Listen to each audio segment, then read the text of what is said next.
How to show or hide camera cutout on your Samsung Galaxy S25 Ultra or any other latest Samsung S25 series.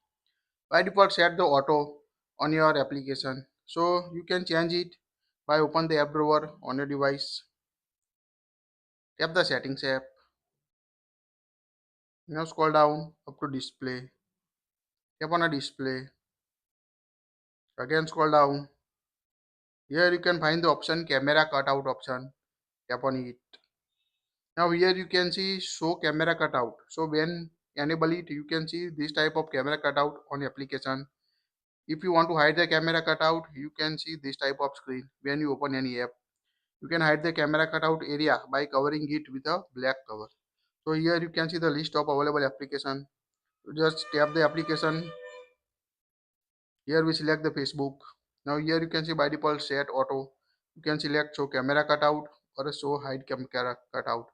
Select the option you want to set on your device. Show or hide the camera cutout for specific application on your Samsung S25 Ultra or any other Samsung device.